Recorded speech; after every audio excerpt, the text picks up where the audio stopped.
Welcome in everyone to another episode of the Hawks Eye podcast. I'm your host, Bryce Coutts, and today we have Jeff Simmons from Real Hawk Talk joining us to do free agent frenzy. And obviously, in the last 15 minutes, it even potentially has gotten a lot crazier with the Max Crosby news of the trade being nullified. So me and Jeff will break that down. We'll break down what the Seahawks have done and what the NFL as a whole has done and how it can affect the Hawks going forward into the draft and into 2026. So with all that being said, we will get into it right after this.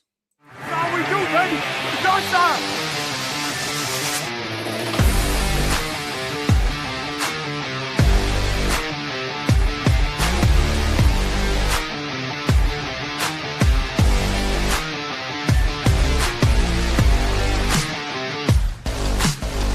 This relentless Seattle defense continues to have a night. Their sixth sack.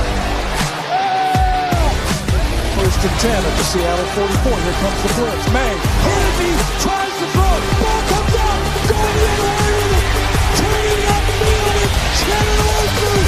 And he scores. Touchdown. Play faking in. Sam is going to roll left. Looking. Sam throws. Back in the end zone. Is it caught? It's out. It is. Touchdown. Seahawks. We did not care.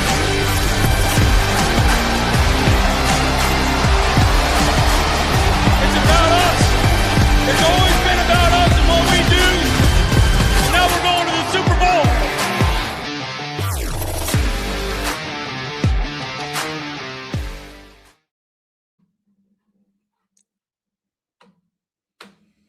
Hold on a second here. Sorry, guys.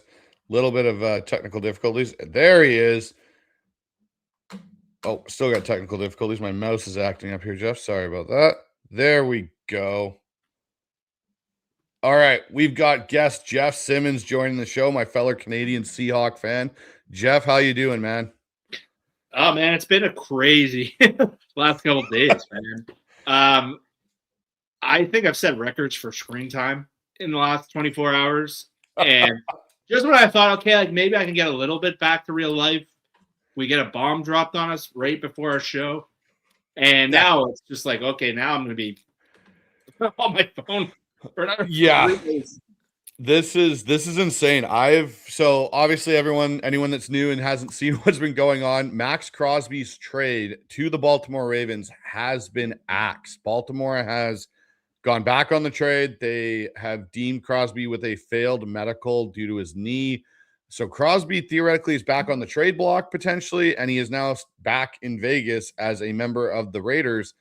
And Jeff, this really, from the Raiders' perspective, and I know this is a Seahawks podcast, but for them, this kind of could throw off their entire free agency plan and what they've done with Linderbaum and Walker and Stokes and Nakobe Dean. Like, they've made a lot of acquisitions at some high prices, and now you've all of a sudden got the Max Crosby cap hit back on your books. Yeah, there's a lot of questions now of just the variables and the impacts and the different layers of that goes. I think the thing they're fortunate about is they entered the offseason with the most cap room in the league. I think they had $122 million after Crosby. But again, they put out a lot of money. Thinking they'd cleared that $30 million or whatever off their books. They paid Tyler Linderbaum, I think $10 million more than the highest paid center per year. Creed Humphrey was the highest paid to $18 million. They get him to $27. So that's been one of the bigger contracts. And then they spend money on two different starting linebackers who both got paid. They paid Kwity Paye, a defensive end, $15 million a year, I believe, average per year. And he's more of a run stuffer than a pass rusher. And now I'm wondering, like, they probably had and the reason they made the trade with Baltimore over everyone else because they were supposed to have that 14th overall pick. And that might have held back. Maybe they don't send a right tackle. Maybe they didn't sign a guard. Maybe they didn't sign a receiver. And one of the receivers they might have signed was Rashid Shaheed. And their whole offseason just kind of went into flames for a second. So they're probably going through some crazy. I don't know if I've ever seen anything like this where a team just puts out a trade saying Baltimore backed out of our deal. And there's going to huge dominoes now could fall around the league. And they backed out so late. That's the other weird thing that you and me were talking about as well, is that, we've seen teams before in the past back out of a trade like within 12 to 24 hours after the deal went to physical. Like, you think about when we had the deal with Houston for Dwayne Brown. We were supposed to send Jeremy Lane. He failed the physical. So, okay, John threw in another pick. But that was like within that short time period. We're talking this trade has been set now for 3 days almost. And now we're finding out that, oh, by the way, it's not going to happen. And you're going back the other direction. It's interesting. And the thing to your point here is like, I looked at the Raiders offseason so far in their free agency, and I was like, it wasn't bad. This wasn't the first time I looked at the Raiders and was like, man, like the Raiders are doing what they typically do, and they spend a bunch of money on aging players they think are going to be good, and it's just a dumpster fire. It was like, okay, Linderbaum makes sense. You've got the capital. You need an elite center for Kubiak's scheme. It's something he mentioned here. So you go get him. You go get some linebackers. Like the Raiders actually seem to have a bit of a plan. And like you said, now it's kind of, and there goes the dumpster fire of the Vegas Raiders down the road again. Like it's just like now it's up in flames, not even by their doing, which this is the other thing I've got to ask you on this. How weird is it for a team to fail a guy after they knew there was a knee injury and fail him this late in the process of it? Because you would have to assume Baltimore had done some due diligence prior to the trade going through initially. Yeah, and there's been some conspiracy theories come out already. Like, let's take them at their word. Like you said, that's very surprising. You knew the guy was shut down at the end of the year. You knew he was having surgery, and you had to have some idea of a situation. So either the medical came in really, really bad, or maybe something else happened. So one conspiracy theory I heard, and Jordan Schultz, you told me, put out a tweet that kind of puts this together, is Trey Hendrickson, who was supposed to be a top 3 player on this market, has been hanging around. He's been the only one guy of wave one who went unsigned. And he apparently was close to a deal to announce his team tomorrow. And some people are wondering, maybe Baltimore looked at him, did some back channeling, figured they can get Trey Hendrickson and keep their draft picks. Is that possible? I don't know. I don't know. There might be a lawsuit there. I don't know. But I don't think that's a crazy scenario. The other scenario that's gone around is Baltimore had some cap issues. And one of the things that they needed to do to get cap compliance before tomorrow is Lamar Jackson's he has a crazy high contract number. His cap hit is one of the highest in the league, if not the highest. And a lot of people were waiting for his extension to drop. If something went awry there, maybe that's the issue, but I don't know. But there's all kinds of questions now. The team that was supposedly fighting with Baltimore to get Crosby was Dallas, and Dallas made a pretty bad trade the other day, trading for Rashawn Gary for a 4th rounder. He almost got cut. Do they back out now? There's all kinds of things. Do the Raiders back out of Quiddy Pay? I have no idea what's going to happen. The Seahawks try to get involved. They haven't signed a defensive end yet. I still think it's a very hard deal for them to win, but I imagine other team doctors are going to pass Crosby on the physical at some point this offseason. Well, and that's the thing. Like, Albert Breer just put out a tweet right now, and Albert Breer is probably one of the more connected guys in the NFL. And he goes, this puts the Raiders in an incredibly difficult situation. They lose the picks. They have a bunch of deals that will be finalized tomorrow, done under the assumption that Crosby was gone. And now they have to turn around and trade him again with medical questions hovering. This also, I think, is the interesting part to what you just said there, Jeff, is if they do go to trade him and he's got this medical issue now, how much does that affect the value? You're not going to be able to get 2 firsts now like the Ravens initially gave you. And to your point about Seattle, this actually might make him more attainable for Seattle if Seattle's willing to take on the presumed medical issue and whatnot and get checked out and realize, is it as bad as what, Baltimore thought? And it may not be. And it may be a little bit of what you're saying about, hey, they realize they can get somebody else. It's cheaper, fits under the cap better, whatever it may be. I don't think the Raiders are going to get the same capital haul that they just did because of now these medical concerns. Well, yeah, if you're Dallas, who they've apparently offered a 1 and 2 in a player, you might come back to them and say, well, we're not going to give you that anymore. This Baltimore obviously thinks enough of them to cancel your trade. Maybe we'll give you a 1, and that's it. And maybe the Raiders have to take that in desperation. And yeah, that's where maybe John gets involved. Apparently the Jaguars were trying to deal with them. They don't even have a 1st-round pick this year. So don't know how they would pull that off. But yeah, all of a sudden the Raiders are probably furious that Baltimore leaked the story because now they might lose some negotiating power. I don't know what their cash flow situation is, but that's a lot of cash that they're going to all of a sudden have to potentially eat if they can't make a deal. I think someone's going to trade for Crosby still. I'd be shocked. But if Baltimore signs Hendrickson tomorrow, I think everyone's going to be jumping. I think everyone's going to be jumping all over that theory, man.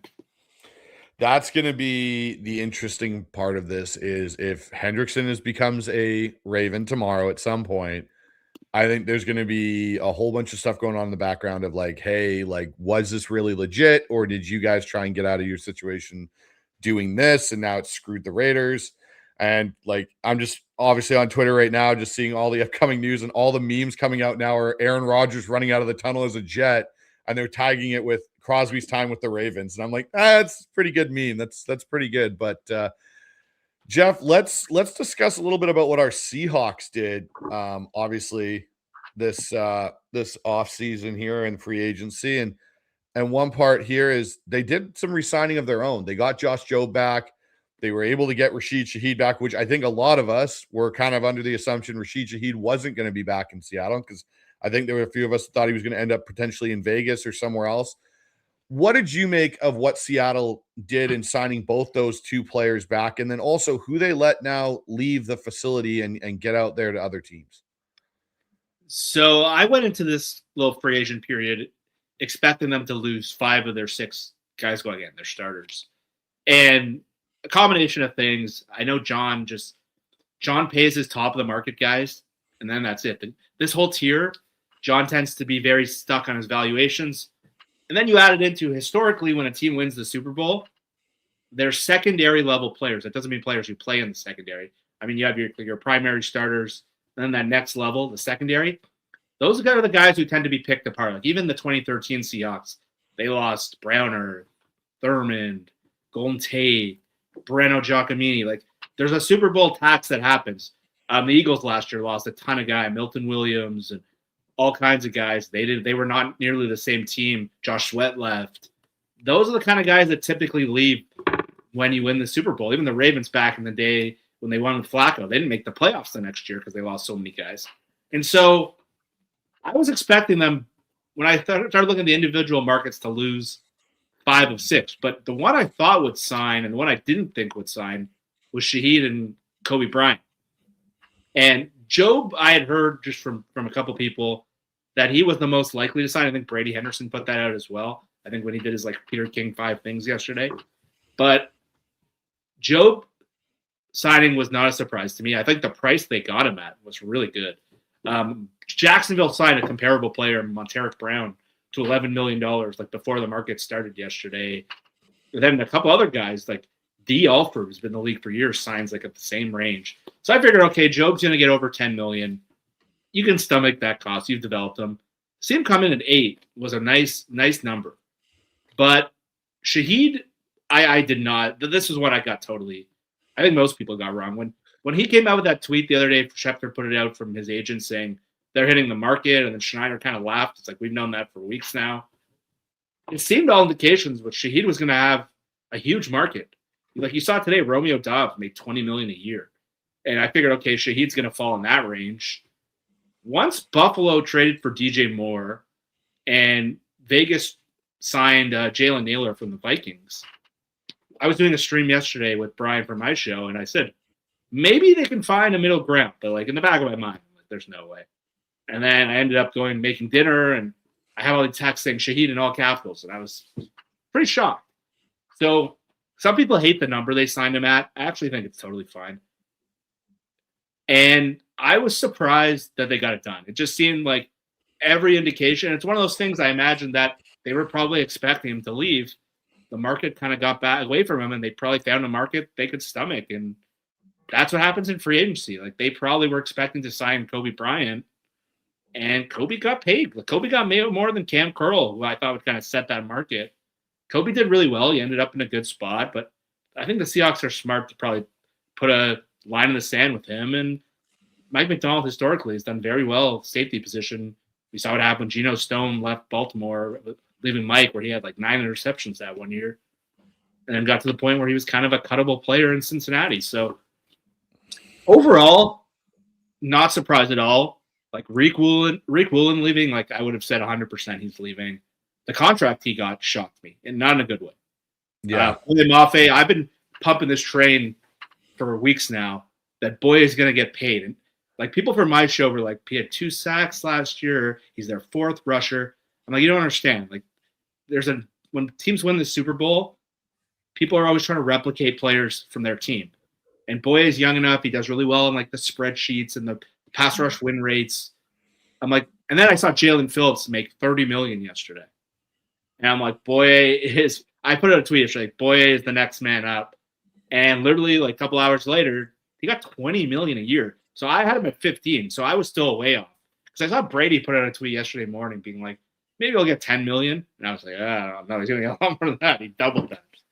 And Ken Walker, like every rumor was kind of happening. I still have questions about that decision. I'm still struggling with it a little bit, but he got what, 15 million a year on the Chiefs, like pretty good offer for him, pretty good role. I still wonder if they should have franchise tagged him. I know it's not the best decision cap wise, but the Charbonnet's injury and them in a Super Bowl window, I might have been willing to take on that number just to see what he'd get another full year out of him. But John does not like the franchise tag. He would not agree with me there. And but I think, is that everyone? Did I miss anyone? I think that's all those 6. I think you nailed everyone there. And you know, that's the thing for me. Like with the Shaheed deal, you know, I think what really threw his market out of whack is what Alec Pierce ended up getting. Because it was really those two. If you really think about it, those two were kind of the ones that was like, hey, who's going to be the first domino to fall?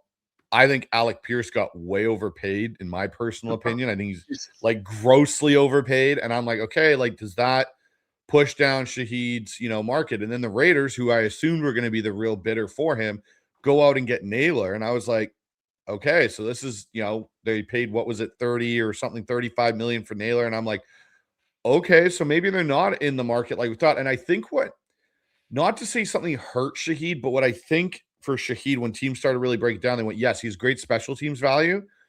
But over the back half of last year, you didn't see the receiver value, I think, the way that a lot of people thought it was going to come and show up in Seattle with, hey, JSN's on one side, Shaheed's on the other. He's going to get all these, you know, potential single over-the-top shot plays, which never connected except for the one really in the NFC Championship.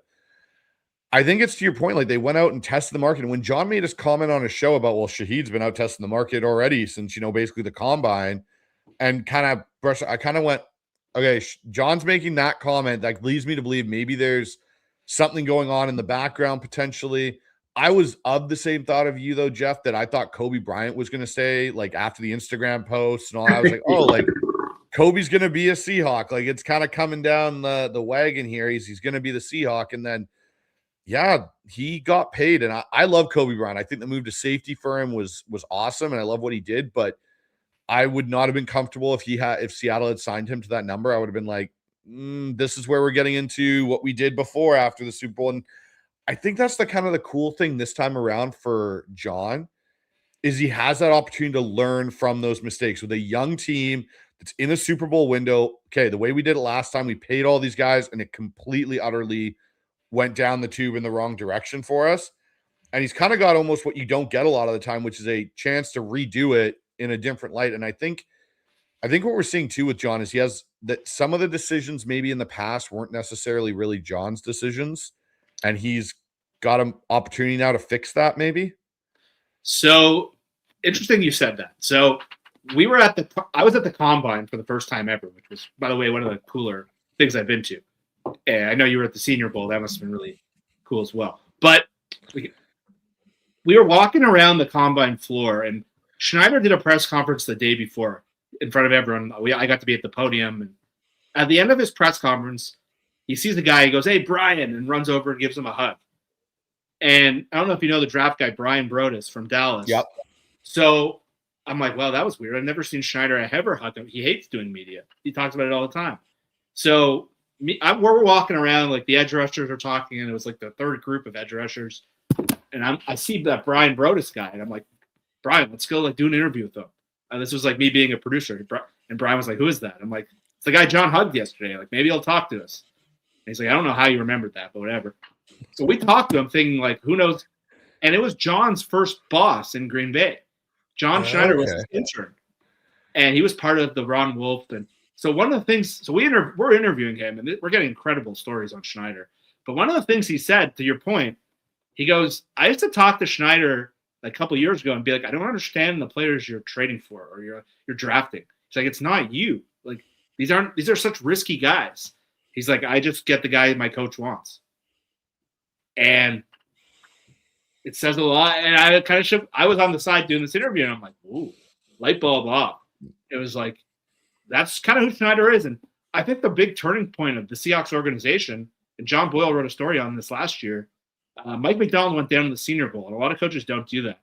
And he sat down with the front office, and John Boyle talked about this. He went through position by position what he's looking for. After the year where they kind of blew free agency and they missed on all those linebackers, and since then they've had that crazy hit rate. It really seems to understand. So I'm wondering, like, how much of this was Pete? And like you think about Percy Harvin and Jamal Adams and Jimmy Graham. Well, Jimmy Graham felt reactionary to the Super Bowl. Yeah, 100% it did. It's interesting because I also go back to, you remember obviously with John where he had that moment of Detroit and the whole Detroit job offer was there. And it was like, hey, like John may leave and go to Detroit. And then all of a sudden it was, okay, John's getting more power in the draft again. And he's getting some of these things. And then there was, I can't remember who put it out, but someone put out a story and it was basically saying that like part of the reason Pete and John had the divorce they did near the end here, obviously that separated and Pete got fired realistically and was gone, was Pete wanted to hang on to players that John was ready to move off of, like the Bobby Wagners. And now it makes more sense to me that Bobby's second tenure after he went to the Rams was really John appeasing Pete and bringing Bobby back, because I don't think he knew Bobby was gone. And I think you saw a lot more of that through that process.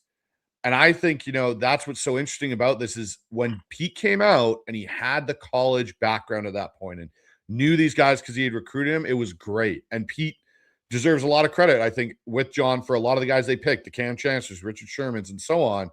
But as Pete got more and more removed from college football, but still had so much control, I think we saw a lot of those misses and risky players. And now you're letting John kind of get back in his wheelhouse. And to your point, you've seen this amazing successful hit rate, which is kind of an interesting, it'll be interesting if they ever do like a 30 for 30 on this organization in the John Schneider era. Like it'll be a cool thing. But what did you make of Riq Woolen's situation? Because I thought Riq was going to be one of the first names we saw gone when it opened. And I thought it was going to be for a much bigger tenure of contract somewhere. So like 3 weeks ago or 2 weeks ago, I would have said that Riq is going to make like crazy money. I think I put tweets out and people were arguing with me. I thought a player with his skill set, his athletic skills, coming off a Super Bowl, I'm like, this is the perfect guy to like cash in free agency on a bad team. And I just thought it's not a great market also. I'm like, the cornerback market's kind of weak. He's going to crush it. Like the Jets or the Titans. We saw the Titans did yesterday. They paid $35 million a year to Alontae Taylor and I think his name Cordell Flott from the Giants. And I'm like, that team seemed perfect for Riq. But I heard some people talking at the Combine that there was a lot of people uncomfortable with paying him. And my theory on this is I think the NFC Championship cost him a lot of money. I think everyone's seeing that moment where he almost cost the Seahawks the Super Bowl. When there were already questions of there was questions whether Mike had benched him at one point. They were almost talking about trading him. And to Riq's credit, he really built himself back up and built credibility. It seemed like the tune had changed on him. But I think that NFC Championship moment, I think that was very costly. And so I heard, and then when I was watching these free agency podcasts, because I'm a nerd and I watch every podcast possible, but if you go on YouTube and you just put in Seahawks, like all the content comes to you. You don't have to search for it anymore.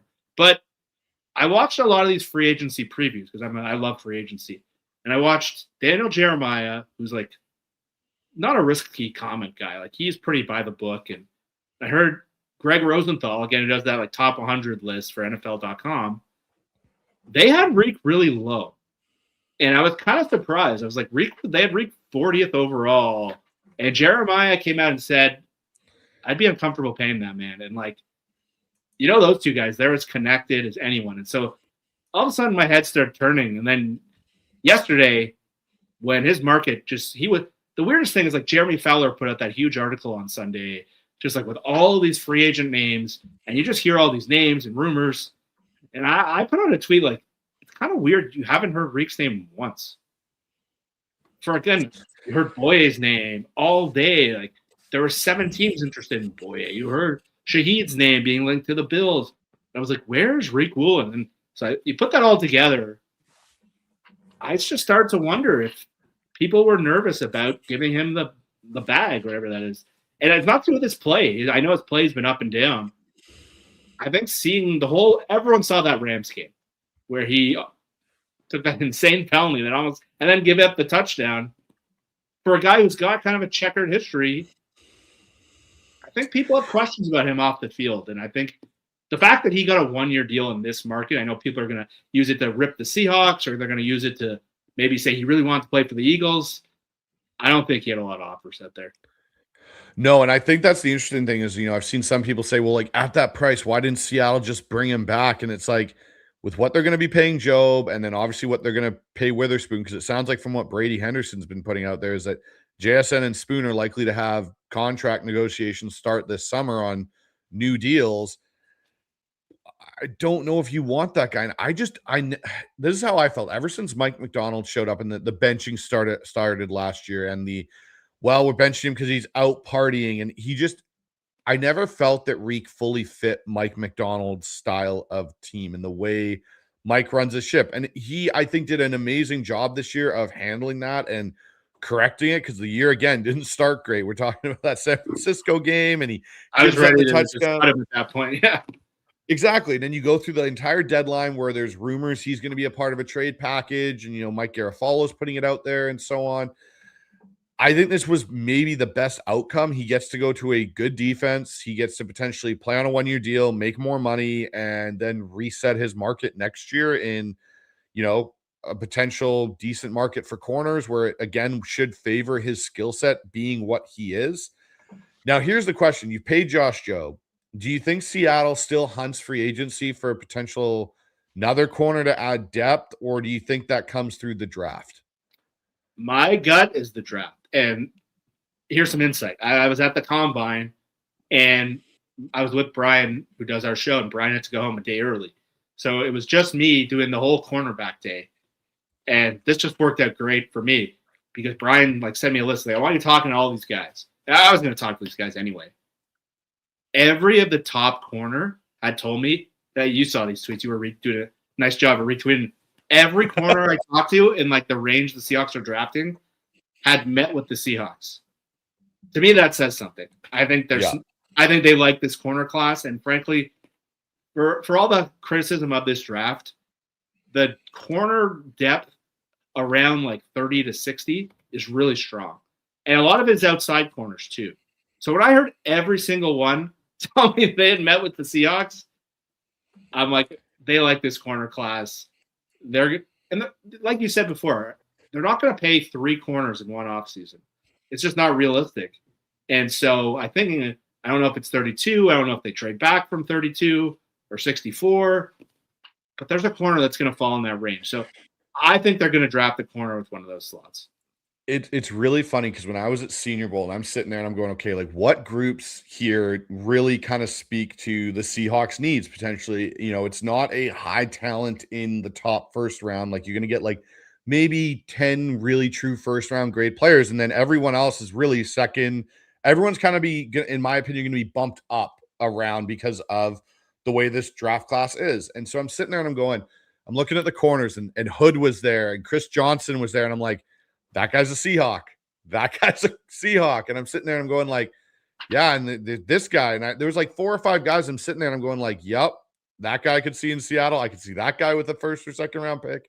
And it was the same with the edge class too. I'm sitting there and I'm looking like a Derek Moore and Gabe Jackas and Zion Young. And I'm seeing all these guys and I'm like, yeah, I could see him fitting in Seattle. He fits what Mike McDonald wants. It was awesome at Senior Bowl because the 3 groups for me that I went into that going, okay, I think these are areas the Seahawks are going to potentially look at was corner, edge, and running back. And I went, well, looking at this draft class sitting here in Mobile, I'm going, they all, like Mike Washington was there and was absolutely ripping it up at Senior Bowl. And all these guys that I kind of circled on my chart there, I was like, these guys all fit what I think Seattle's looking for in a player now under the Mike McDonald. And to your point now, going to the combine and finding out that a lot of those guys are meeting with the Seahawks, I think there's a lot of smoke to that, which will be interesting.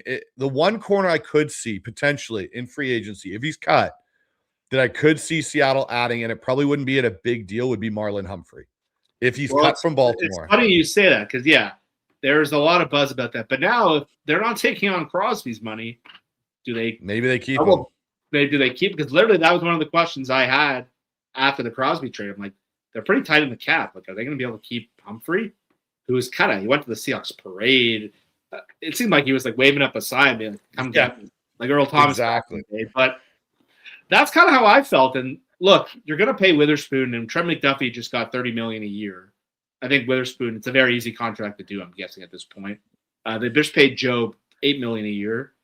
You can't just keep throwing money at one position to keep your roster sustainable. And that's why it's very easy to be like, well, why didn't they just sign Woolen $15 million? That's a hard deal to sign when you have all that money coming in. So to replenish these spots you talked about, edge, they got to get younger at edge. They're too old there, and they lost their youngest pass rusher. One of their youngest pass rushers. Hall's younger than Mafe, so sorry. But corner, like, it just with Witherspoon getting paid, Job getting paid, putting in the rookie contract, and that's how you replenish Super Bowl teams. The best way to get back is to draft well. And it's easy to want to sign everyone. I see all these people on Twitter freaking out that they didn't sign Woolen. And I'm like, you got to study this stuff. This is how you need to replenish through the draft. And when I do these simulators, like, it's hard not to take a corner at 32 when I do them. And I don't know if that's true. The edge is a bigger need, but I just think the whole thing ties together. Assuming they don't make a trade for Crosby, which I don't think they will, I think they ultimately probably move back off 32 and they take an edge in a corner to start the draft, or maybe a running back. And that's kind of, this is, the one thing I will say that's nice about having a young Super Bowl winning team where most of your roster is under contract.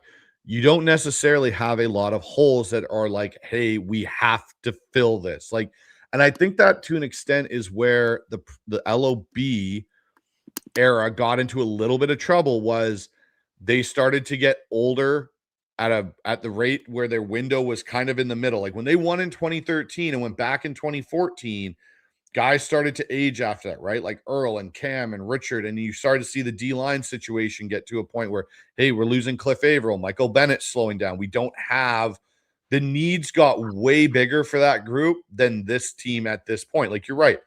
Edge definitely needs to be addressed. You're probably going to pay Derek Hall, I would assume, if he has another good year. You're probably paying Derek Hall, but where's the rest of that? Jared Ivey is not going to be, in my opinion, a massive edge type of player. Mike Morris hasn't developed. Connor O'Toole is a special teamer right now, but he's clearly your fourth edge at this point. Like, I'd be okay even, like, say you go into it, Jeff, and you don't like any of the edges that are going to be there around 32. I would be okay trading one of our picks for Grenard out of Minnesota and bringing him into the fold and being like, okay, there's our young, one of our new young edges kind of a situation, right? Where, okay, we got a little younger. Hopefully Tank stays for another year. And then next year you can address it again with the comp picks that'll be afforded to you from all these free agents in 2027 draft. It gives you a little bit of a kind of a gap to do that, I would say. Yeah, the one question I have with Grenard, because it's funny, Rob Staten, who does a show with me sometimes, was texting me like, okay, who are they going to get if Crosby doesn't go to them? And I literally texted him, like, I just went through over the cap, and I like Grenard. And like 2 hours later, one of the insiders were like, Jonathan Grenard's available for trade. And so we had a good laugh about that. But I thought it was a great move, a great idea at first, but he wants more money. And so to give up a pick and to pay him, considering what Boye just got, it's a little harder for them to swallow. I don't know if that's the move to ultimately make, because I figured Minnesota just had to get rid of that money because of all the free agent mistakes they made last year. But I think what's more likely is maybe like last year they tried signing Von Miller, and Von's talked about this. They thought Nwosu would be out for a while, and he ended up going to Washington because of Jaden Daniels, and probably feels pretty stupid. And Von Miller could fit the Boye role for a year. There's a lot of edges they can take and add to that group. There's younger guys on the roster. And like Bradley Chubb is supposed to get cut tomorrow. He was rumored to be cut a month ago. He still hasn't officially been cut. If they want to keep their comp picks, that might be an option. There's some other guys who've fallen through the mark. Like AJ Epinesa is an okay edge rusher, but I think they're really prioritizing these comp picks. It's not my favorite strategy, but just to what you were talking about before with the LOB, or like if you ever want to do like a 30 for 30 thing on the Seahawks, my personal turning point is that 2017 draft. And they had like incredible draft capital, and they passed on all these good players trying to be cute, and they ended up taking, like you were saying before, their edge rush group was getting old, and TJ Watt's just sitting there. And they keep trading down, and they keep trading down. They take Malik McDowell to fill a short-term need because they didn't sign Calais Campbell in free agency. And then they're trying to like replace all the Legion of Boom through that draft. They pass on George Kittle 4 times to take like Lano Hill and Cedric Thompson. And the whole thing is like one of the most botched. They take Amara Darbo, and they don't take all these receivers that are sitting there. It's like my like number one thing that blew the whole operation. They could have gone from good to great in that one draft. They had 4 third-round picks. They even talked about trading up for Mahomes that year if you want to add crazy. Yeah. But it's kind of crazy, that story, too, because you see what quarterbacks get. Mac Jones went for 3. Not Mac Jones. Trey Lance went for 3 first-round picks. When the Chiefs traded from 27 to 10, it cost 1 first-round pick and 1 third-rounder. That was it. The Seahawks had 4 third-rounders that year. And then the next 3 years' first-round pick was Rashad Penny. So the whole thing was just totally botched. And realistically, the best player out of that class, the 2 best players out of that class of that, 2017 draft class was David Moore and Chris Carson in the 7th round. Like, those were your 2 best picks. Everybody above that kind of was like, yes, Shaq Griffin was okay. He was a good starting corner for a while, but he never lived up to the billing you were trying to get him into, him or Tedrick Thompson or Delano Hill. It was just like a whole kind of nightmare of you being cute. And that's where, to me, I think you've seen the pivot now with Seattle where it's like, okay, we're not going to be cute. We're going to take best player available, and we'll steer into that and we'll go. And so it'll be interesting. But, with free agency still going on, Jeff, running back is a thing that people are talking about. Are there any running backs on this market left that you could see Seattle potentially pairing with a rookie to tide over until Charbonnet is back later on in the year? Yeah, this is the one question about their offseason to me. I'm not thrilled that the Tyler Algier was not signed at that. I figured he'd be $8 million, and I was comfortable with that number. When he went in at like 6.25 into Arizona, which just kept James Conner, who I thought they would cut, I was like, how did you miss that? This is the perfect replacement. There's rumors about Rashad White, then Monterey. I don't know. He's like a Zach Charbonnet, but a little worse. He's kind of got like very little juice, and he's an all-around back. But like some of the guys I like, Sean Tucker, who was a guy who was cut. He's kind of like a cheaper physical guy. I've always kind of liked how he runs. I think he'd be a good short-term replacement on early downs. Keaton Mitchell's a pretty fun player who kind of torched the Seahawks when McDonald played them a couple of years ago. He would know him really well. He can be more of like the third down back because if they need speed. I wondered about Brian Robinson. That's what I've wondered about too. Because Brian Fleury was with him last year, and they would know him pretty well, and I imagine it's just a seamless fit. I don't think it would cost very much. It might not have an impact the comp picks, but yeah, people had said Gainwell, or people had said Algier, or people wondered about Rico Dowdle, which I never saw as a great fit. That whole market got cleaned up on day one. And so it's not a great running back draft class in terms of depth. And it's like, are you going to really draft Jadarian Price at 32 from Notre Dame, or are you going to push Mike Washington all the way up the board? I would be excited by Mike Washington, but like, how do you slot him in? You still need a corner. You still need an edge. It's going to be just – hopefully this ends up like the guard position last year where we're all like, what are they doing? They let Will Fries leave. They didn't sign a single guard. Then they end up getting Gray Zabel in the draft, and it works out incredibly well. But I don't know if there is a Gray Zabel. Yeah, that's the one thing. Like, and that's what I'll say. Like, the running back group is interesting because, like, at Senior Bowl, Mike Washington stood out. He was bigger He moved faster. Keon Black from Indiana was a guy that, I was kind of like, okay, like he's an interesting guy potentially as a, complimentary additional piece, when we there. I did like Katron Allen out of Penn State. He was a back that did interest me where I was like watching him. And then unfortunately his running mate Singleton was there and took a bad step at Senior Bowl and broke his foot. And it was like, you kind of, it's the most innocent thing. He just in a drill plants and it was like all of a sudden he was off. And then we find out he broke his foot like a couple hours later. It was like, okay, well that he was interesting. He was a speed guy, right? He was the faster of the two backs out of Penn State. So it'll be interesting. Brian Robinson Jr. is someone that I've heard that they're interested in and Fleury actually does like. And he's a guy I don't think you really have to break the bank. You can get him on a 1-year deal, potentially like San Francisco kind of had him there. I like both the guys you mentioned, and Mitchell and Sean Tucker are both guys.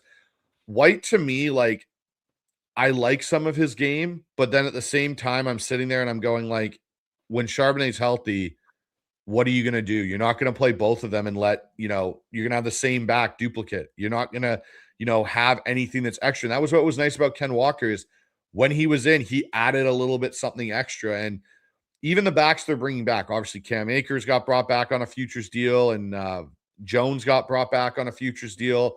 Jacardier Wright was on the practice squad IR, which he flashed in preseason, but is he a preseason, version of Tremaine Pope where you're like, yeah, he looks awesome and then never ends up making it. So it's going to be interesting to see what they do. And I agree with you. I'm a little disappointed in what's gone on with that particular room. Like you've done, you've addressed corner a little bit. You addressed receiver. Great. The offensive line's intact, which is the best thing. And that's the weirdest thing about this free agency period is we don't need to go get a lineman necessarily right now, which is kind of a unique situation considering the last decade we've been in. Yeah, this is the weirdest feeling for me that I haven't been like scouring the guard list weeks in advance, convincing myself the Seahawks are going to sign one of these guys, and then being utterly disappointed that they didn't sign any of them for years. It feels like it's been 10 years. And this is the first time, they just won the Super Bowl. I think John Benton likes the guys they have. He likes his young players. If they sign someone, great. But the guard market's been pretty big and fast and moving. And Wyatt Teller's still out there. Maybe they look at him, but him and Nwosu had a pretty ugly I was going to say, him and Nwosu do not have. I don't imagine that would go over too well in the locker room. He cost that guy a lot of money. So, yeah, I think it's like you said.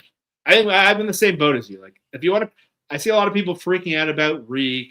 I think the one thing that I think is fair game, but you have to see the whole thing play out. I think the running back thing leaves a lot of questions because you took one of your best playmakers off the field. One of the values of Shaheed is that he opened up the run game a lot. Yeah. But now you had a home run hitter who seemed to really thrive when he got the bulk of the carries once they fired the running back coach and made Justin Allen the run game coordinator. You're now, and historically, running back is an easy position to replace in the draft.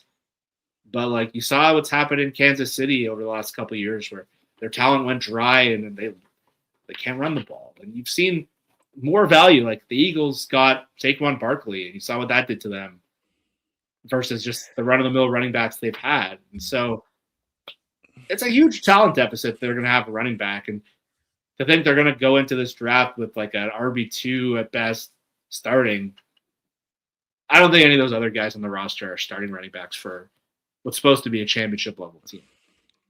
So it's interesting. So we'll talk a little bit about this right now, Jeff, on, moves around the NFL.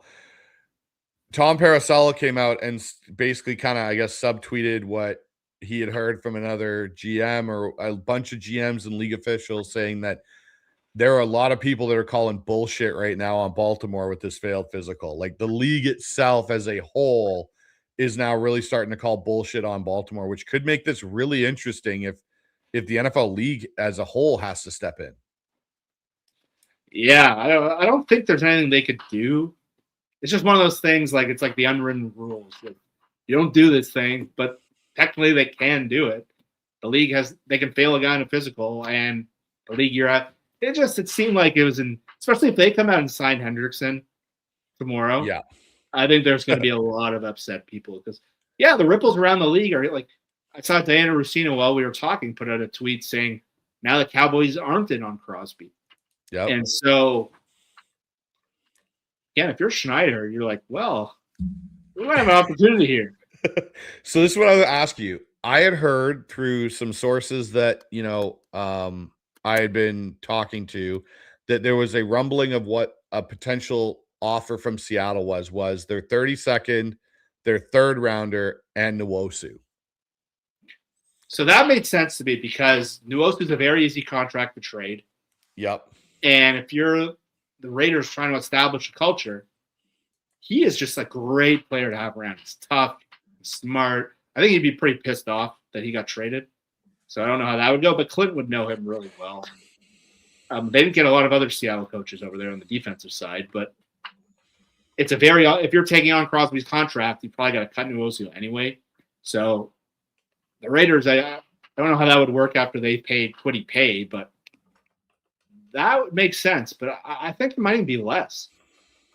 It might just be like a one in Nwosu now. Is that what you offer?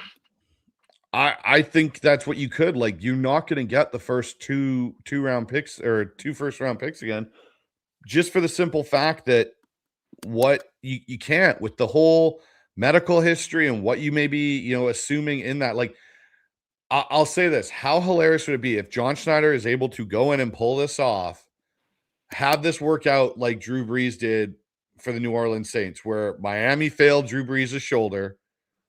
Drew Brees goes to New Orleans and ends up having a great career there, that somehow we get Crosby, and all of a sudden Seattle's dark side defense just continues to ascend with the Witherspoons and the Nicky Manwari, and they keep reloading in the draft class, and it just sends this team on a further massive trajectory. So, funny story. Drew Brees was on the Dan Patrick podcast Super Bowl week. I think it was because he went up for the Hall of – that was this year, right? He got inducted to the Hall of Fame. And so he was doing his media tour. And he was talking about the story that everyone's heard. And he's like, he went to Miami. He was fully expecting to sign. They had Dan Marino in this visit. Nick Saban was the coach.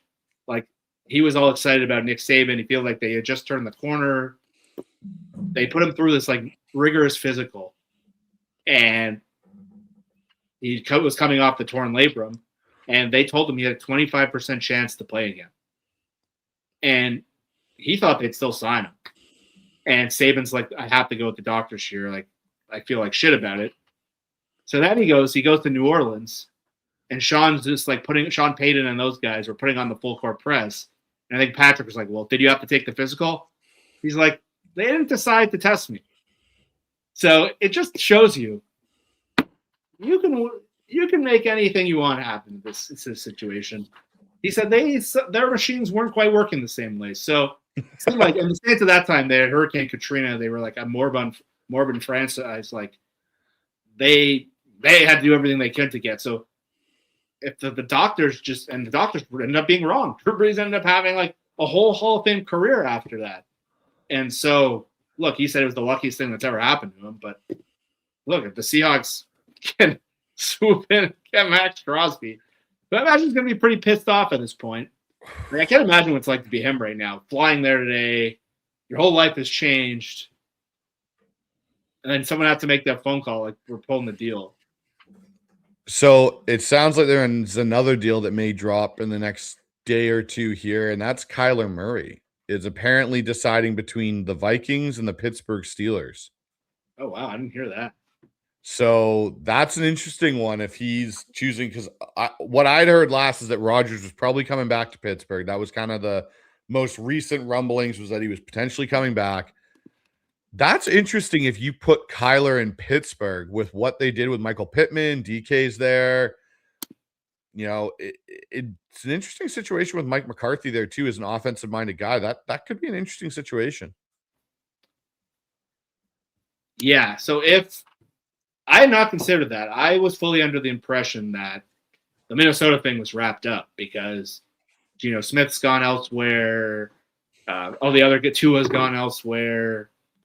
It seemed like that was just like, for whatever reason, Arizona didn't grant him early free agency like the Dolphins did.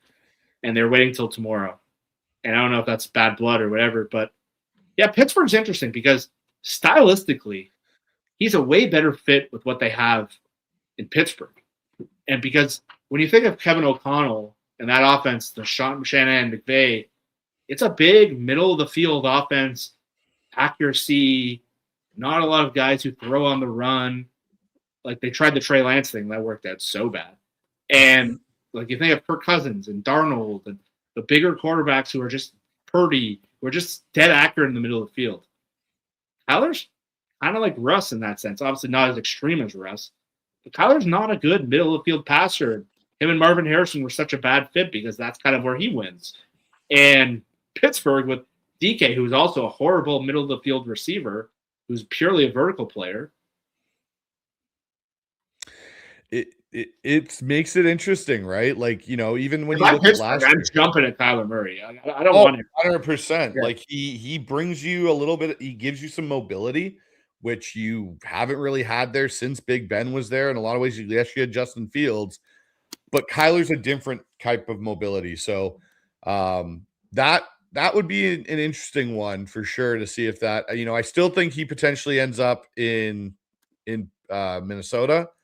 But it could be an interesting one. So, here's an interesting. Jay Glazer. Teams around the NFL are definitely shocked to say the least that the Ravens backed out, and a few teams who were previously interested already committed their money elsewhere, so they can't jump in now. Bad all around. John Schneider, man, he's probably been there. Say this. You look at it. Dallas has come out, and I'll actually pull this up because someone just put this up in the chat here. David put this up, goes, Jane Slater on the Cowboys confirming Gary is still going to Dallas. We've moved on with Rashawn Gary, etc. So you think of the team Chicago, but they've dedicated money now to Kobe Bryant and some other pieces there. Like maybe it's us in Chicago that are the teams that are really kind of now only really able to do this in a lot of ways. It's crazy. Chicago, they've spent a little bit in free agency, but not a ton. But not much. Really, it's Kobe Bryant that's kind of been the big spend for them. Yeah, that's one to watch because I feel like they're looking for a kind of splash move. Kobe Bryant, it's been a lot of like mid-level players. They cleared out money with DJ Moore. People wondered if they were going to get like Taylor Decker, and they ended up bringing their left tackle back. So I think that's one to watch. But I just put out a tweet when I was there. I'm just like, well, does Schneider go in with a way lower offer now? I think if you're Schneider, you can go in with, hey, here's our 32nd and here's Nwosu. And, you know, I know people love Nwosu and he has done, you know, a great job of coming back from his injury. But if you're giving Max Crosby for Nwosu and Tank comes back, like, again, that kind of kicks the can down the road a little bit for you on edge. Like, okay, we can look at 2027 for edge, or maybe we still go out and sign somebody else. You know, you pick up another depth piece to add to this group that's going to produce a little bit for you. Maybe it is a Von Miller, right? Like if you ended up, so I'll give you a hypothetical here, Jeff. They make the trade for Crosby. So you've got Crosby, Derek Hall, Tank stays for one more year, and you sign Von Miller on a cheap deal. And that's your edge group in 2026, where Von Miller's your rotational pass rushing specialist. I'm not too mad at that edge group going into this year. No, you're essentially holding the float. Like, I don't think Lawrence will give you what he gave you this year. Like, Lawrence played Pro Bowl level, one of the moments of All-Pro. Like, nothing against the guy at his age. Like, I just think he was so good. It's going to be hard to repeat, especially like coming back after winning the Super Bowl. Like, and he was able to stay healthy. That's something he hadn't done for a long time. Like, he really stayed healthy for a majority of this year. Yeah, pretty crazy. Him and Cooper Kupp are both healthy. But yeah, I think you're kind of holding the fort. Like Von Miller, even at 35 years old last year, 9 sacks or 9.5 sacks. I heard him talking the other day, I think on Rich Eisen, and he was like, these guys keep falling for my moves. Like, I should be slowing down at this point, but and Von Miller hosts a camp every year for all like the young pass rushers in the league. Like, if you want to like draw up like the perfect edge rusher, like Von Miller is that guy. He is so like technically sound, and he can still do it at his age. I think he can give you a lot of what Boye did, a much lower price. And again, he's going to be 36. You have to assume he's going to get hurt at some point and fall off a cliff. But I think you can mostly hold the fort if that's your group next year. Yeah. But the question is, like in those Rams games, the edge rush looked like a problem. And so I don't think there's anyone in the draft who could solve that problem. I think they'll be mostly probably a worse version of Boye. Like edge rushers that get taken in the second round historically take a time and they're historically flawed. That's if you're a good edge rusher not going in the first round, even at 32, you're a pretty flawed player. And we saw what happened with Derek Hall as a rookie. We saw Boye as a rookie. They're pretty, even Frank Clark, same kind of range, pretty uneventful rookie year. So I think a veteran for this team would make sense. I'm watching Bradley Chubb if he gets cut tomorrow. I think with lower snaps, he could have a better year. Yep. But I think for the most part, you can easily piece together this edge rush group. At some point, you're going to need to get younger, so I can see why everyone likes the draft value. But just for next year, there are definitely veterans in the market you can piece. I think Vaughn actually does make sense, considering they liked them last year. Well, yeah, and I think it was John Schneider was on a show, and he's like, I was at a wedding or something in Portugal or Spain, and all of a sudden I'm getting a text from Von Miller, and he's like, "Hey, yeah, by the way, I'm going to Washington. I'm not." Oh, okay. Like he even said they thought they had it in the bag with Vaughn, and it was a done deal, and he pivoted last second and went to the Commanders, which is, again, part of the business in a way. Sometimes guys get enamored with things at the last minute and depart, and it'll be interesting. But we got a few more minutes here, Jeff. I know your time because you're 3 hours ahead of me, and it's getting late over there on the East Coast. So we'll get to it. I was probably going to go to sleep normally, but now it's like, how am I going to get off my phone? Fair enough. Let's get into some of these comments and super chats here. We got one from Mookie Alexander, editor over at Field Goals, and my boss over there goes, Max Crosby's meniscus must look like barbecue shredded pork. Oh man, like that's Mookie. That well done. It must have been like, man, like the fact the NFL and all these NFL reporters are saying how pissed the league is, and apparently the Raiders are like furious, which they have every right to be. But it sounds like the Ravens are claiming, "Oh, you didn't give us good medicals," and the Raiders are like, "What more did you want us to give you? Like, we gave you everything." So yeah, I think again, I'm starting to wonder. Like, here's the thing: Baltimore's never traded a first-round pick for a player. To give 2 for a guy coming off an injury, I wonder if there was some consternation in the organization, and maybe they were just looking for a way out, and maybe there was just remorse. One thing they saw. Buyer's remorse, and there's one thing they saw, and they're like, "All right, we got our out. Let's take it." Yeah, I think you may be right there, and that'll be the interesting thing to see how this goes. If Hendrickson signs in the next 24 hours, I think there's going to be a lot of people that are going to go, hold on a second here. So we got one here from Jordan for the $5 donation. Thank you, Jordan. Goes, do you think the Ravens try and redo the deal, or would the Raiders just take the Ravens out of the equation for backing out? I think there's going to be a pretty hostile relationship between those two. Oh, yeah. Yeah. I'd say 1% chance they redo the deal. Maybe less. I think this is going to be very hostile between – I kind of wish I was at the owners' meeting this year. I just want to see what that gets like. Oh, gosh. This will be that. That would be definitely a spectacle in its own right. I want to see those two guys at the bar or something. Oh, a bottle of tequila or whiskey between that might not go so well between those guys over there. Yeah. I've heard there's a lot of drinking that goes down at that owners meeting. So be the best place to be a fly on the wall there and just hear all people in Scottsdale if you can get credentialed. I feel like that's the way to go. So, we got this one here. Mint Video comes in and goes, I love Jeff Simmons. So there you go, Jeff. You got yourself another fan there. Thank you for that, Mint. We got Brian in here. Goes, Vegas is over the cap now. They have to dump Crosby, and they may have cost them one or both draft picks. I don't believe they're over the cap. They're not over the cap. They can slot him in, but there's no way Crosby's just going to be like, yeah, I'm coming back. Well, and it sounds like a big part of Crosby's issue is actually, lo and behold, Alex Guerrero. If you read that Michael Silver report, that's not going away. Brady is not all of a sudden not going to be involved with the Raiders, and his guy's not all of a sudden not going to be involved there. So, Crosby's out. Like everyone that I'm seeing, Albert Breer, Ian Rappaport, everyone's saying like, this isn't Crosby's going back to Vegas and staying. It's Crosby's now back there. And then where's his plane going to next? This is crazy. This is crazy. Mookie comes back in with Shaheed's deal is at the lower end for a non-rookie deal receiver who as soon as this year could be the second option. It's not likely that, like they gave him T. Higgins contract. That's true. So yeah, the thing people have to get used to is the cap's $300 million. Yeah. The deals that you're used to thinking, or maybe you think they're worth, it's not going to be the case. We saw Boye Mafe get $20 million yesterday. Saw what Romeo Doubs get. When you actually look at like the receiver market as a whole, where Shaheed slots it at like the 17 average, and that's assuming he gets a real third year. I think it'll be actually closer to 15. It's a totally palatable number. And again, a lot of people just would have maybe thought 9 million, 12 million. And all these people are like, it's just too much money for him. Mookie DM'd me the other day just being like, I actually think the contract's pretty good. And the more I've started to look into it, I think he's right.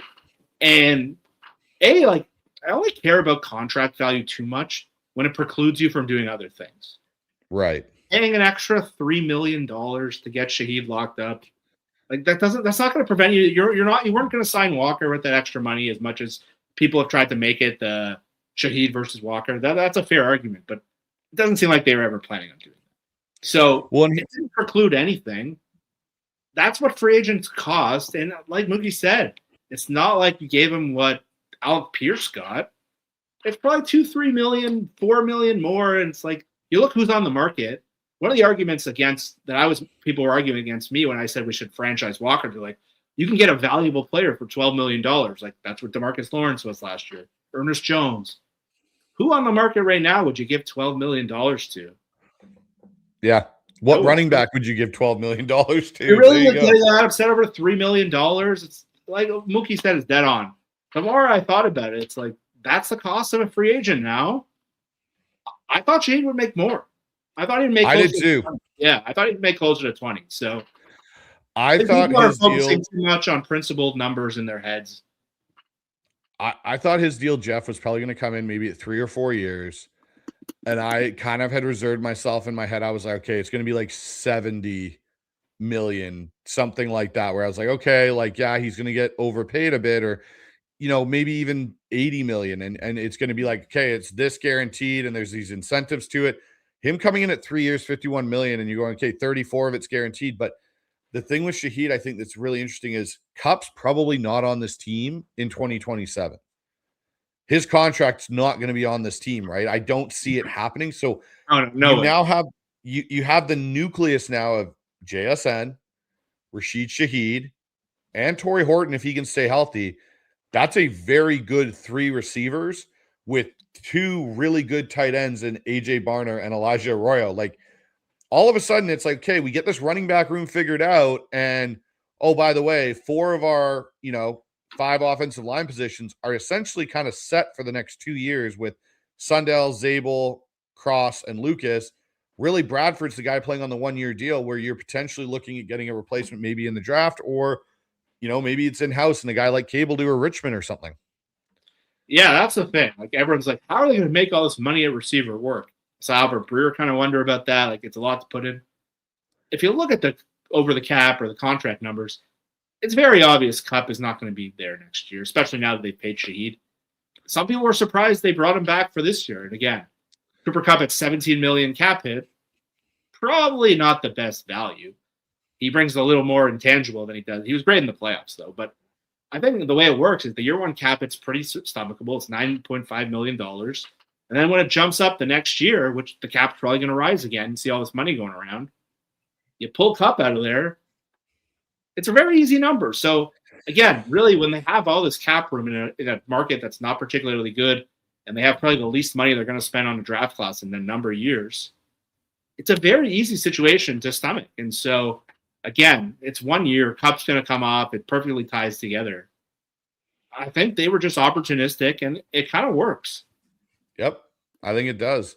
Albert Breer just posted this, another thing about this whole Crosby thing, which I think is kind of interesting. He goes, one thing to remember, failing a physical for an NFL player isn't black and white. It's more or less balanced on a score for a player, and different teams will have different levels of tolerance for risk off that score. The other thing that involved is the level of investment. Naturally, a team is going to be more willing to take the risk signing a guy to a 1-year deal than it would be, say, trading 2 first-round picks for a player. That is why in the draft, oftentimes you'll hear there might be a certain round where a team would be comfortable taking a player with an injury history. Anyways, he goes, this is all a big mess, and the gray area leaves a lot open for interpretation.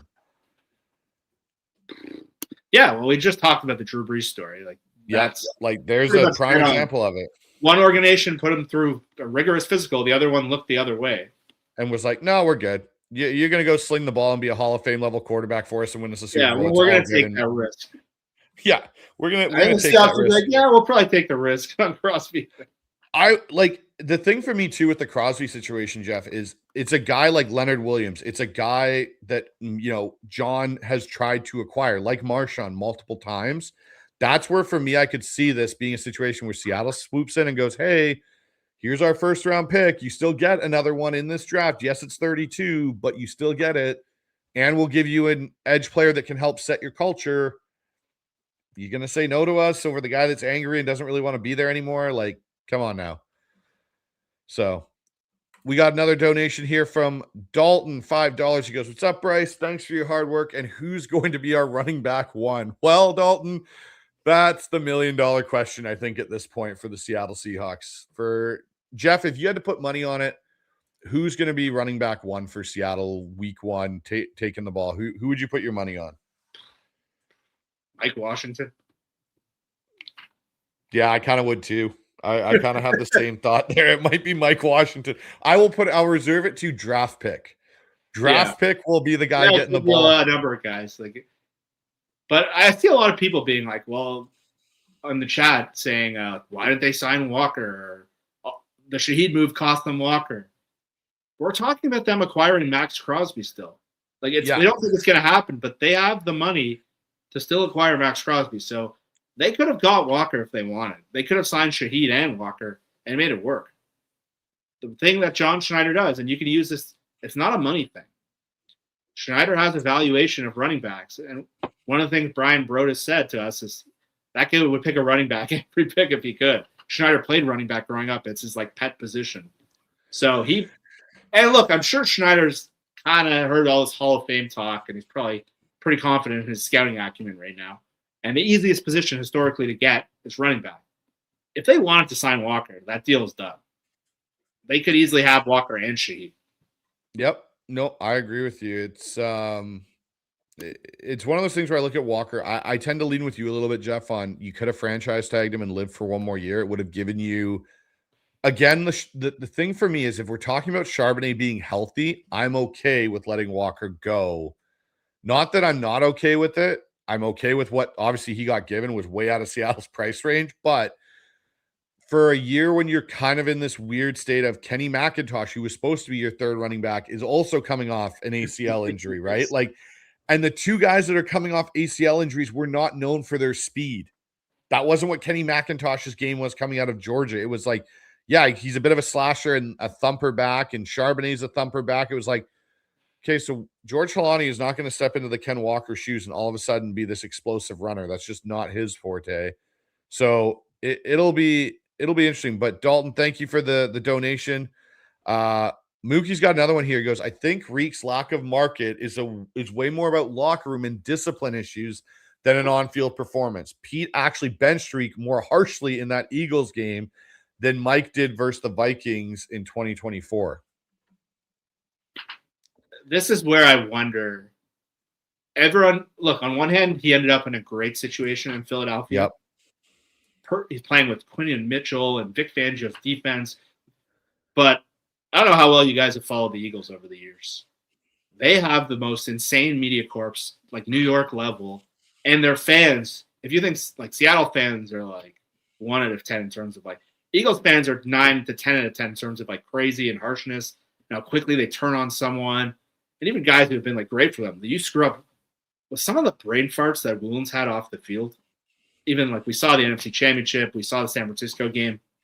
That market, I don't know if I'm his agent if I want to put him there. Because if something goes wrong, what happened in week 1 in Seattle, everyone's pretty pissed. If that happened in Philly, those talk radio shows, that media, if you let Jake Thomas at that time jump over him, And Mookie brings up a point that I believe. I don't think on-field performance has almost anything to do with his market. I think a lot of it is them seeing that Mike McDonald was not in on this guy. I think them seeing some very public benching. Pete Carroll benched him. Mike McDonald benched him. These pro guys aren't just like, oh, these guys are studying these guys for years. He fell the 5th round in the draft. These guys know these guys already. And the NFC Championship, I'm certain, cost him a lot of money. Yeah, that especially like, and that was the thing, like to give up the penalty. Okay.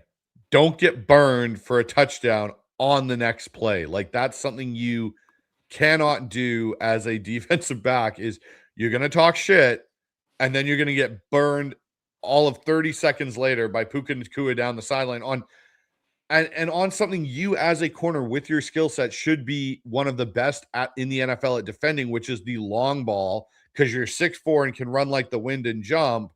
You should have been able to play it properly. Instead, you don't, and you give up that touchdown. So we've got one here from BC Lions Den. So a CFL podcast. If anyone's CFL fans in here, head on over to BC Lions Den on YouTube. Check out their work. It's awesome stuff. I think they've got a show tomorrow where they've got Ryan Rigmaiden coming on, BC Lions general manager, to talk about the offseason with the Lions and stuff. So head on over there and sub up to their channel. But BC Lions then goes, it's funny how John Schneider a few weeks ago was a god. Now they lose a few guys or let them walk, and his ability is questioned. Teams that stand pat rarely have continued success. Yeah, the truth somewhere is in the middle. Yeah. Last year, John Schneider was an idiot. Then he has pretty much like an 100% hit rate in the offseason. Finally drafts the guard. And what he did took a lot of success, but there was a ton of luck involved too. Like Geno Smith turning them down, DK Metcalf requesting a trade, Nicky Manwari falling out of the first round. A lot of luck. And look, you give him credit. He ended up pulling the strings on all these moves. But the truth is somewhere in the middle. He's not an idiot. He's not an infallible genius. He's a GM that historically is a pretty good talent evaluator.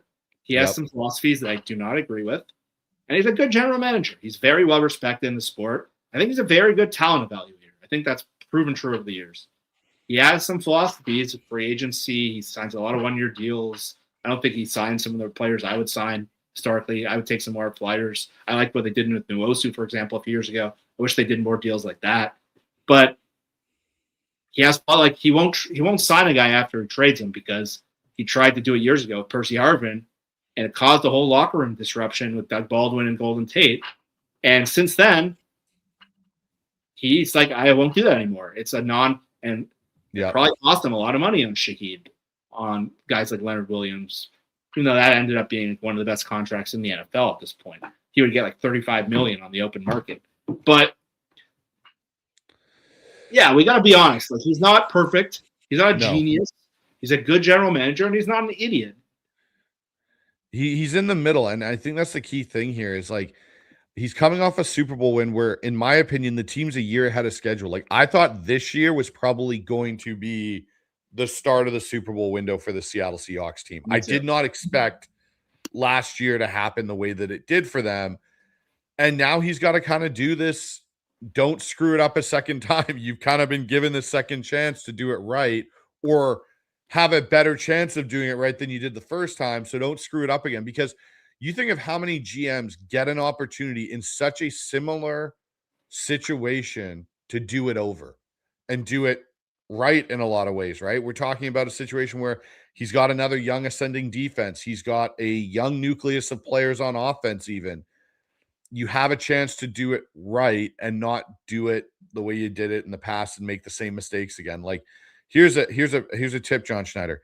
If Jalen Sundell has a really good year next year, do not trade Jalen Sundell and put us in the Max Unger curse realm again. No, please. We actually have a comfortable center to actually play for us. So we got one here from user. I'm just going to say it's user because I'm not going to say the rest of this. It goes, trade for Kamara. I have no thought process of getting Kamara. I think he's breaking down. Yeah, it's probably not the way to go. You don't want to trade for a 30-year-old running back who's had a ton of tread. And look, if you can get him for cheap, sure, it's a good stopgap. But I think historically you want to get, like, look at all the good running backs in the league. They are recent draft picks. Like the Dolphins, for example, got Devin A. Chain in the 3rd round. That guy would go for a 2nd-round pick or a 1st-round pick today. Like, I don't think there's a lot of success in trading for guys who have had – look, I like Kamara a lot. He'd be a really cool receiving back. I think they need more of an every-down back at this point. He's a little younger, and I think if we're going to do that, you should have just signed Walker. Yep, I agree with you. I think if they walk away with Mike Washington out of the draft, I feel a lot better about Walker leaving. I'll put it that way. Yeah. That's kind of how I feel. Like, if you walk away with Mike Washington out of the draft and say you get Brian Robinson Jr. or, Sean Tucker or one of these other guys, and that's where your running back room is at, and you get Kenny McIntosh is able to give you a little bit with George Halani and, until Charbonnet is healthy, because I think Charbonnet is going to get an extension with Seattle on a 1-year prove-it deal in 2027, because I don't think he's going to be able to come back and be as effective in the back half of this year coming off the ACL injury. I think it's going to take him a bit of time to get going. I think that kind of helps Seattle out. Like, hey, Zach, come back, run it back another year, fully healthy, and see what your market value is going into, the 2028, I guess, free agency period. But got a couple donations here. We got BC Lions Den with a $10 donation. Appreciate that from you there, BC Lions Den. We've got one here from Francis with $2. Goes, if John lands Crosby, the Hawks are God's chosen team.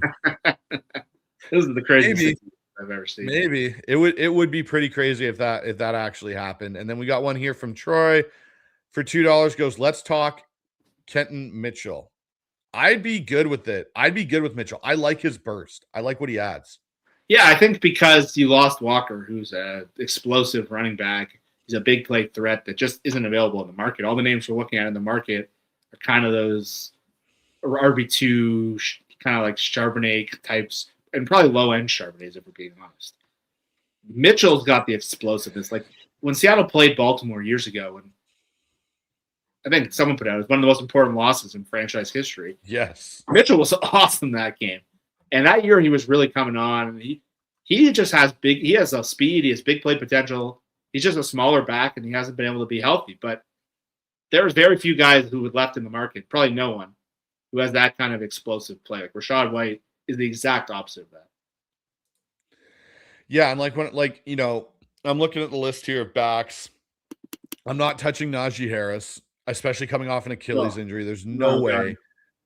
Like, going through the rest of this, like Brian Robinson, he's still intriguing because he's got a bit of burst and he's a bigger back.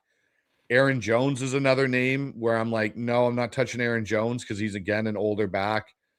Some people have brought up Joe Mixon. No, I'm good. Like, the list gets really bad. Like, we're talking like Nick Chubb. We're talking, Jeremiah McNichols. We're talking like Khalil Herbert, who was a practice squad addition at one point this year.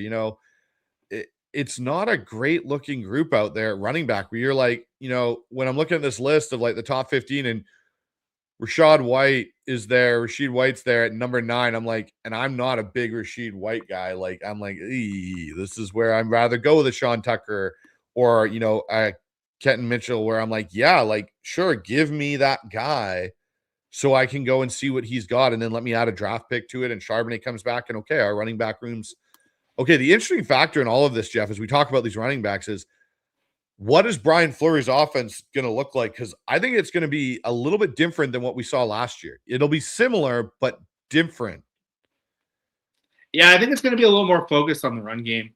I think it's going to be – and one of the things that they talked about is that the Shanahan offense kind of grew after Kubiak left there. And I'm guessing that played a role of what appealed to them at Fleury. And so I'm guessing we're going to see more of a run game. I'm guessing we're not going to see as many of like the creative shot plays that we've seen over the last few years. But I think we're going to see kind of the evolution that they've made in San Francisco, where they've been a little different than just the old, we only run zone and plays, play action, move the quarterback. I think it's going to look pretty similar, but I think there might be a little more modern. And the thing with Kubiak and Shanahan that we didn't see it as much, so when you watch the Shanahan offense, and I don't know if Fleury will be like this, But there are always guys just running free wide open in the middle of the field. Mm-hmm. We didn't see that much last year. JSN just did a million cool things. Yeah. But I don't know if that's something Fleury could get out of. Kubiak was not everyone's favorite coordinator during the year. He was awesome in the Rams game in the playoffs and San Francisco game down the stretch. But yeah, I think it might look a little different. So I'm curious to see what evolutions that they were talking about. And I wonder if the 49ers are a little ticked that information is now going to their biggest rival.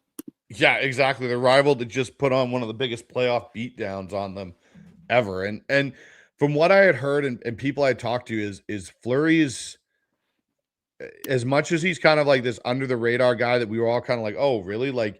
He was a guy I was interested in last year. I've read the, Peter's books on all the San Francisco 49ers and the McVay stuff and their offense and everything. And just talking to people, they're like, no, he was pretty important to Kyle. He was more important than people realize. And this is actually an interesting post here from Noob. He says it's going to be more modern Shanahan system. Kubiak was 2017. And it's actually funny he says that because one of the books I have about the offense is from the 2017 Shanahan offense. And I could literally open it to pages and be watching a Kubiak play and be like, oh yeah, that's right here on this piece of paper that I'm reading. That's wild. So yeah, no, it's going to be interesting, but Jeff, I'm going to let you get out of here, man. It's, I know, late for you, and I don't know if you will get any sleep now with all this news. You'll probably refresh Twitter. I was finally in a place where I can calm down on my screen time. Because yesterday, that first hour or 2 hours was crazy. Oh, then you're just chasing the next thing, and the Seahawks were kind of quiet like they always are. And this is the next couple of days, usually when the Seahawks start to sneak into free agency. And so running back, something to watch. But now, and we're just seeing reports come out. It's Dallas is now out. Teams are wondering. And I just can't wonder if the price point is way down. Seattle seems like an opportunity now. And I'm probably just convincing myself into this, but it's going to be hard not to sit and just monitor this thing and wonder. Because I didn't think Seattle was going to get Crosby a couple of days ago because it just felt like an impossible trade to win from the 32nd pick. Now where the Raiders are in kind of a crap spot. Yeah, they're in a tough spot, and there's not a lot of teams because, again, a lot of teams have gone and spent money that they assume the Crosby sweepstakes were over. Okay, Baltimore's got it. And this is, again, to a point where John, being as he is, where he's a third tier, second tier, late second tier kind of free agency guy and doesn't spend all their money up front. It's oh, now all of a sudden this is actually a legitimate option. Yes, we may not have the capital, but you don't need the same level of capital you initially needed to go and get Max Crosby. But Jeff, before I let you go, tell all my listeners where they can find more of your stuff, what you've got going on and everything like that. Yeah, so I'm part of the Real Hawk Talk, Hawk Blogger Morning setup over there. I do a show with Brian Nemhauser every Saturday. He does a show almost every day, which is pretty absurd. I have other jobs, and I would love to do what he does, but so would I. Yeah, not quite in that field yet. But so I'm on a show every Saturday. Sometimes we move to Sundays. During the year, me and Rob Staten do a show. He's in England. We do a show every Monday. And then usually on Wednesdays, we do our Real Hawk Talk show. But yesterday, sometimes I'll just appear on Brian's show. And Brian did an 8-hour stream yesterday, which is insane. So I got to give this guy some help. So I went on there. But yeah, I usually just becoming a little more active on Twitter. I kind of took a break during the year. And so I'll kind of do a good job showing. But yeah, it was fun to be on tonight. I'm not doing much writing anymore, but it's mostly as the game's gone towards podcasting and streaming. This is the best chance. I'm usually fighting with people on Twitter about dumb things, so you can usually see that there. This is true. You're one of my go-to retweet guys because normally you've got stuff that's you know before other people do, and I'm always following what you got, Jeff. So again, Jeff, thank you for your time. And again, if everyone hasn't already, head on over to Hawk Blogger's side and Real Hawk Talk, subscribe, do all those good things. And Jeff's got to get going because he's got stuff going on. But outside of that, everybody, if you haven't already, head on over here to the Hawk's Eye, sub up, click the like, click the notification button, share it with any of the Seahawk fans And I'll be back later this week on Friday night, 7 p.m., with Mookie Alexander doing our offseason State of the Hawks. Maybe we'll have some Crosby breaking news. We'll get Mookie's opinion on what Seattle's done so far in free agency and where this team looks to go towards the draft period. But outside of that, everybody, as always, stay loud, be proud, and go Hawks. Have a good night.